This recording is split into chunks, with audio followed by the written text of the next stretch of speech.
Bonjour à toutes et à tous, bienvenue. Et si vous nous rejoignez un instant sur RCF Sarthe, vous arrivez juste à temps pour votre magazine hebdomadaire. Faites une pause. Au sommaire, aujourd'hui nous retrouverons Jean de Falandre du comité des forêts. Il évoquera avec nous la saison du brame du cerf qui se déroule en ce moment dans les forêts sartoises. Nous sortirons de la Sarthe pour aller à Angers avec notre chronique Pensée locale réalisée en collaboration avec la Fédération des radios associatives en Pays de la Loire. Puis en fin d'émission, on vous présentera ou représentera un produit phare de la Sarthe, le petit sablé. Voilà pour le programme de cette semaine. Tout de suite, parlons du cerf. Bonjour, Jean de Falandre. Bonjour. Vous êtes de retour sur les ondes de RCF Sarthe pour une nouvelle saison à nos côtés. Je rappelle que vous êtes membre du comité des forêts. On va vous retrouver régulièrement pour parler de la forêt, de son activité. Et pour la première de cette saison avec vous, vous nous parlez d'un événement incontournable, j'ai envie de dire, du territoire sartois, puisque avec le début de l'automne vient aussi la saison du brame du cerf. Exactement. On a la chance d'avoir en Sarthe une population de cerfs importante, en tout cas qui est présente sur notre territoire. Je pense évidemment aux forêts publiques, à la forêt de Bercé. Et donc c'est vrai que dès que l'automne arrive, les champignons, mais aussi le brame du cerf. On considère qu'à peu près du 15 septembre au 15 octobre, le brame du cerf commence. C'est une saison que moi j'apprécie énormément parce que ça permet vraiment de se recentrer un peu et d'aller découvrir ce phénomène que moi j'attends avec impatience tous les ans. Alors évidemment, pour assister à ce phénomène, tout le monde peut y aller, tout le monde peut aller écouter ce fameux brame, mais vous vouliez aussi insister sur le respect de la tranquillité des animaux pendant cette période. Exactement. Donc en fait, le brame du cerf, c'est en fait la période de reproduction des cerfs, et les cerfs vont émettre un cri qu'on appelle un brame, qui est assez rauque et qui va résonner jusqu'à plusieurs centaines de mètres, voire kilomètres, pour indiquer leur présence. C'est la période de reproduction du cerf élaphe. Et donc, c'est évidemment quelque chose de très intéressant, très impressionnant, qui vaut le coup d'être écouté. C'est principalement quelque chose qu'on va écouter. Et donc, pour entendre le brame du cerf, l'idéal, c'est vraiment d'y aller à la tombée de la nuit, dès qu'il commence à faire nuit, et on va dire juste avant le lever du soleil. Et donc, c'est vraiment la nuit. Et donc, pour ça, comment on fait ? On va sur les bords des routes, et puis on s'arrête en voiture, on évite de claquer les portières, on évite de fumer sa cigarette, et on va essayer d'écouter et d'entendre les animaux. Voilà, l'idée n'est pas du tout d'aller s'approcher, l'idée n'est pas du tout d'aller les éclairer avec des lumières au phare, c'est d'ailleurs complètement interdit et c'est illégal et c'est interdit. Je vous le déconseille très fortement parce que vous allez déranger les animaux et c'est pas du tout l'idée. L'idée c'est vraiment d'en profiter. Et donc voilà, le brame du cerf c'est principalement la nuit. On va les entendre et on va essayer d'avoir des gestes intéressant pour ne pas déranger la faune pendant cette période assez importante et cruciale pour l'espèce. Et donc pour ça, on ne claque pas les portières, on s'arrête que sur les chemins, on va pas rentrer dans les parcelles, on n'éclaire pas les animaux, on fume pas, on essaye de rester le plus discret possible pour profiter vraiment de ce spectacle qui est vraiment exceptionnel et que je vous invite tous à aller découvrir. Oui, c'est vraiment important, pour bien en profiter déjà, et puis ne serait-ce aussi que pour respecter, on va dire, ce cercle de vie de ces animaux-là qu'il ne faut pas déranger pendant cette période. En plus, le cerf peut être un animal dangereux, donc si on s'approche trop près, évidemment, c'est un peu à nos risques et périls. Exactement. Alors, il n'y a pas d'accident particulier, il n'y a jamais eu d'accident particulier pendant le brame du cerf, à ma connaissance en France. Néanmoins, voilà, ce qui est important, c'est vraiment de respecter la quiétude des animaux. Pour ça, vous pouvez peut-être vous faire accompagner. Je sais que chaque année, il y a Carnuta qui peut organiser des sorties brame découvertes avec l'Office national des forêts. Mais voilà, vraiment, dans un premier temps, je vous invite très fortement à ne pas vouloir voir les animaux. C'est pas parce que vous allez forcément les déranger. Plutôt y aller la nuit pour aller les entendre, et c'est déjà un spectacle très sympathique. Vous pouvez même entendre des combats de cerfs. Donc là, ça va être les cerfs, vous allez entendre les bois qui s'entrechoquent. Ça, c'est quelque chose de vraiment exceptionnel. Mais voilà, la bonne période, c'est vraiment en ce moment. C'est, on va dire, fin septembre jusqu'à mi-octobre. Là, on est vraiment normalement dans le plein cœur du brame pour pouvoir entendre ces animaux. Oui, puis c'est un phénomène qui intéresse en plus le public. Vous parlez des sorties de Carnuta, ces fameuses sorties affiches complètes depuis plusieurs jours, même plusieurs semaines maintenant. Donc évidemment, le public est friand d'aller découvrir et d'aller entendre ça.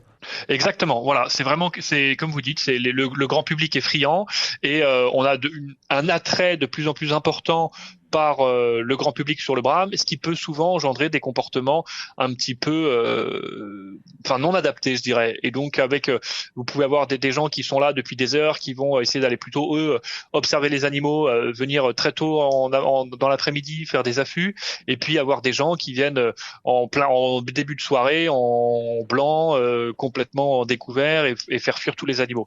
Donc il faut se dire que l'idéal vraiment c'est de pratiquer la photo animalière est devenue de plus en plus courante, le matériel étant de plus en plus démocratisé à moindre coût. On observe malheureusement des comportements qui sont pas adaptés. Et donc moi c'est vrai que je conseille très fortement d'y aller la nuit pour entendre les animaux, et c'est déjà un spectacle fantastique, et la forêt de Bercé peut s'y prêter parce qu'on a la chance d'avoir des populations de cerfs en forêt de Bercé, donc ça vaut le coup d'y aller en forêt de Bercé la nuit, s'arrêter sur les routes, et voilà. Et puis écoutez, il y a aussi je sais en forêt de Bercé des coins où il est interdit d'aller pour justement respecter la quiétude des animaux, et donc il faut pas y aller assez simplement, voilà. C'est bien de le dire aussi, que les endroits où il ne faut pas aller, bien il ne faut pas y aller, c'est aussi simple que cela. Puis évidemment ça draine un public très large, évidemment des naturalistes qui ont l'habitude de ce genre de sortie et qui eux vont avoir les bons réflexes et les bons gestes pour respecter la quiétude des animaux, mais un public peut-être un peu plus large qui n'a pas forcément l'habitude de ces sorties en forêt, de ces sorties d'écoute, et donc c'est eux qu'il faut sensibiliser aujourd'hui en fait. Exactement, c'est eux qu'il faut sensibiliser en leur disant évidemment vous avez votre place pour découvrir le brame du cerf, c'est quelque chose qui évidemment qui vous est pas refusé, évidemment c'est ouvert à tout le monde, voilà, mais attention à adopter les bons gestes. Et c'est vrai que j'ai peut-être un peu insisté lourdement, mais c'est vrai quand c'est une période importante pour les animaux qu'il faut respecter. Quand vous avez des gens où tous les matins, tous les soirs, vous avez quelqu'un qui va faire une erreur, qui va pas faire quelque chose d'approprié, vous avez les animaux qui sont stressés, qui vont se déplacer, qui vont aller d'une place de brame à une place de brame. En fait, le brame, comment ça se passe? Vous allez avoir des cerfs qui vont aller sur ce qu'on appelle des places de brame, c'est souvent des prairies, des clairières, où ils vont ramener les biches, et vous allez voir des cerfs qui vont essayer de devenir maîtres de la place de brame, et donc ils vont bramer, ils peuvent aller jusqu'au combat. Il y a des cerfs qui meurent chaque année. Moi, l'année dernière, j'ai retrouvé un cerf mort pendant le brame, donc c'est quelque chose qui peut être assez dangereux. Les cerfs peuvent perdre jusqu'à 30% de leur poids. Donc c'est quelque chose d'assez éprouvant pour eux, et donc ils sont pas forcément donc voilà, le fait ils sont attentifs aux biches, ils font attention à pouvoir se reproduire, et si vous êtes s'il y a trop de personnes qui peuvent déranger, vous pouvez avoir une moins bonne génétique, c'est-à-dire qu'un cerf qui est plutôt dans sa force de larde avec une bonne génétique aura tendance plutôt à devenir maître de la place de brame et donc pouvoir se reproduire. Et si vous dérangez trop, vous pouvez avoir des cerfs satellites un peu plus petits qui n'ont pas normalement la génétique ou la capacité de se reproduire, qui avec le dérangement peuvent se reproduire, et donc on peut avoir en fait à terme une mauvaise génétique qui se transmet aux animaux, alors que la nature veut plutôt de l'amélioration génétique, et donc les beaux animaux, les animaux les plus forts puissent se reproduire. Et donc c'est vraiment un ensemble.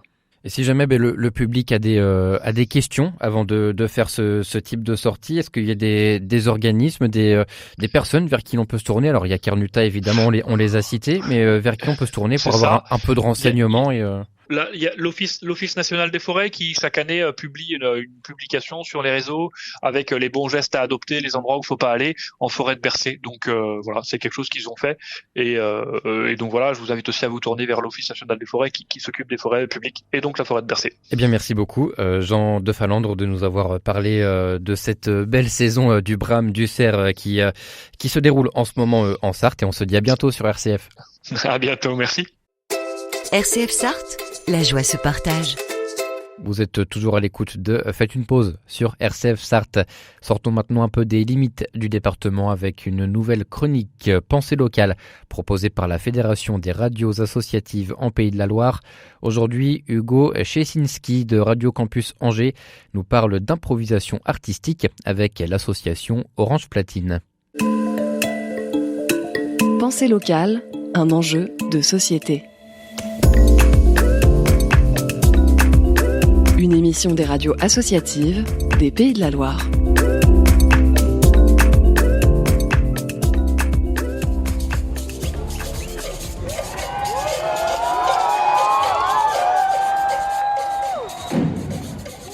À Angers, Au cœur du centre-ville, près de 6 ensembles de batucada ont été réunis par l'association Orange Platine. Elles ne se connaissent pas, mais vont devoir improviser ensemble et interagir avec le public. Depuis 7 ans, l'association Orange Platine permet aux habitantes et habitants de l'Anjou de se réapproprier l'improvisation à travers des pièces de théâtre ou des réalisations musicales. Antoine Petit est le cofondateur de l'association. À la base, Quentin Martineau et moi avons mis en place ce projet avec l'idée que l'improvisation c'était une passerelle d'accessibilité vers les arts et surtout un droit de se donner le droit à l'artistique, le droit au jeu. Et donc Orange Platine, c'est une association qui a 7 ans maintenant et qui développe et qui accompagne tout un tas de projets autour de l'improvisation, en musique, en danse, en théâtre. On essaye même une ouverture vers des nouveaux arts, l'écriture ou les arts plastiques potentiellement l'année prochaine. L'idée, toujours de partir du jeu, d'outils qui sont le plus accessibles possible pour proposer une activité artistique tout simplement. Orange Platine considère l'improvisation comme un cadre qui permet d'utiliser l'imaginaire pour diriger l'artistique. Et cette improvisation peut prendre diverses formes, autant effrayantes qu'attirantes.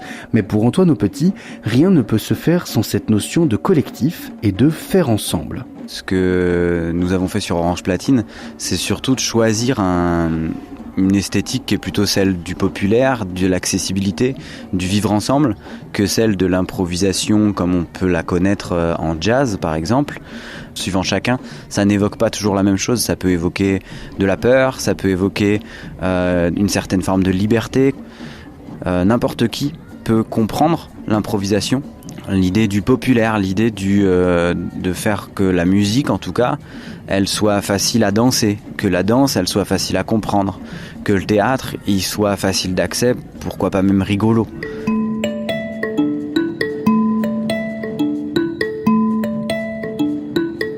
Rire ensemble, faire ensemble, créer ensemble, l'improvisation remet le collectif au centre de la proposition artistique.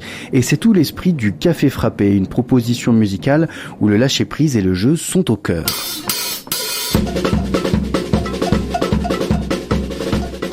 En musique, on a fait le choix de travailler avec la pédagogie du rythme signé, donc qui est un outil, qui est un langage, qui permet la composition de musique en temps réel. Donc le but du jeu, c'est qu'un chef d'orchestre, au moyen de signes, va fabriquer, composer la musique dans l'instant et échanger avec ses musiciens pour fabriquer la musique et la faire évoluer en temps réel.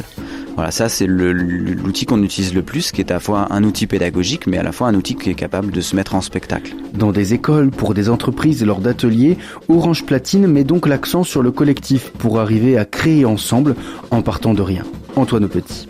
L'idée de base d'Orange Platine, c'est d'utiliser le collectif comme une force. C'est-à-dire que s'il y a bien un endroit où tu as le droit de copier sur ton voisin, c'est là. C'est-à-dire faire en sorte que de faire la même chose que l'autre, ça va renforcer son idée, quelle qu'elle soit. Et ou de faire avec lui, ça va renforcer son idée.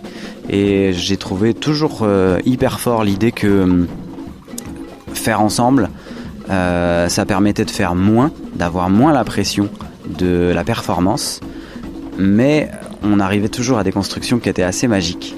Donc cette idée-là, vraiment, est la base de tout dans le travail que l'on mène.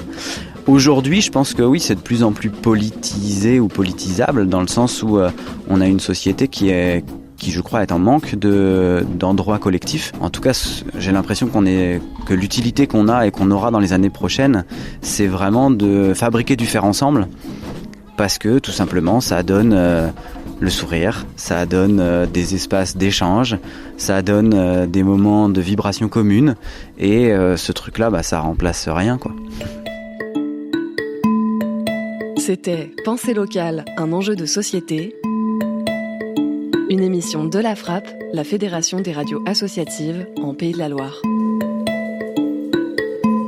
Un reportage d'Hugo Chesinski pour Radio Campus Angers.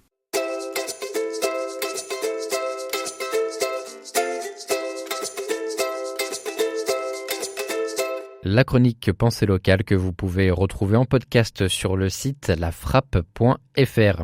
Avant de se quitter, faisons un détour par Sablé-sur-Sarthe pour évoquer un produit emblématique de notre département. Nous sommes avec Catherine Paulouin de l'Office de tourisme de la vallée de la Sarthe. Bonjour. Bonjour. Alors Catherine, ensemble on parle aujourd'hui d'un produit emblématique du territoire s'il en est, le petit sablé. Oui, le fameux biscuit. Alors expliquez-nous peut-être déjà les origines de ce biscuit. Oui, alors on pourrait croire que le sablé, il tient son nom en fait de la pâte sablée, mais il n'en est rien. Il s'appelle ainsi en fait en référence vraiment à la ville de Sablé-sur-Sarthe. Donc pour la petite histoire, la gourmandise, donc le biscuit, se fait connaître en 1670 par donc la marquise de Sablé, qui, invitée à la cour du roi, amène avec elle le fameux biscuit. Et donc le maître d'hôtel le fait goûter au frère du roi, qu'il trouve fort à son goût et demande à ce qu'on lui en ramène régulièrement. Et donc c'est comme ça en fait qu'est né le nom du biscuit, le petit sablé. Et puis le savoir-faire s'est ensuite transmis de génération en génération. Oui, aujourd'hui encore, petit sablé reste un produit vraiment emblématique de la ville de Sablé. Donc deux fabricants historiques ici à Sablé, la Sablésienne et puis la Maison de Rance. Deux belles enseignes qui conservent des recettes différentes, mais transmises pour chacun de génération en génération. D'ailleurs, une confrérie en fait est née pour justement faire participer au rayonnement du petit sablé. Donc, la confrérie du petit sablé a été créée, je crois, il y a 18 ans. Et les recettes de ces deux enseignes, elles sont gardées secrètes ou alors elles sont rendues au public? Ah non, c'est complètement secret. Alors oui.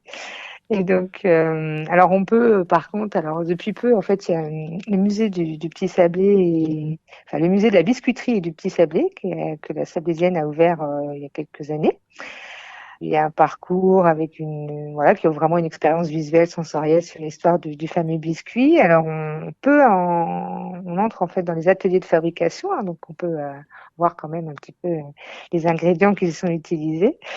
Mais la recette, ce n'est pas possible. Non.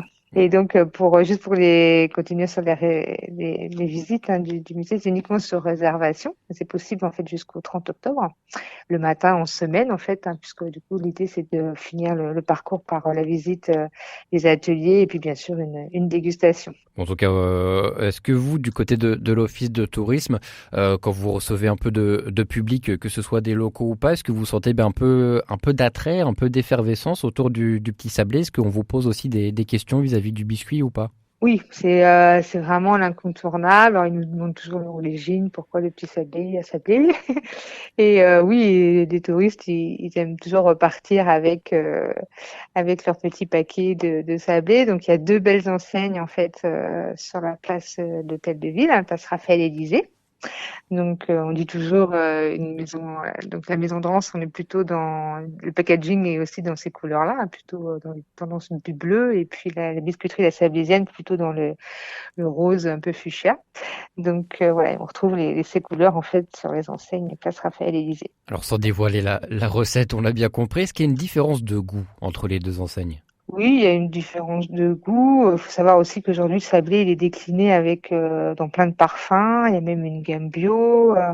Et puis, ils se sont aussi développés avec plein d'autres biscuits, des meringues. La Maison de Rance propose des croque-amour aussi, qui marchent bien. Ils ont même aussi une chocolaterie. Il faut savoir qu'aujourd'hui, le petit sablé, il est connu dans tout l'Hexagone. Il s'exporte même à l'international. On le retrouve même jusqu'en Asie. En fait, je crois qu'il y a même une boutique là-bas. Ils sont très friands des petits sablés. Donc, c'est une belle notoriété pour nos petits biscuits. Eh bien, merci beaucoup Catherine Paulouin de nous avoir parlé du petit sablé aujourd'hui sur RCF Sarthe. Et on se retrouve bientôt sur nos ondes. Merci, au revoir.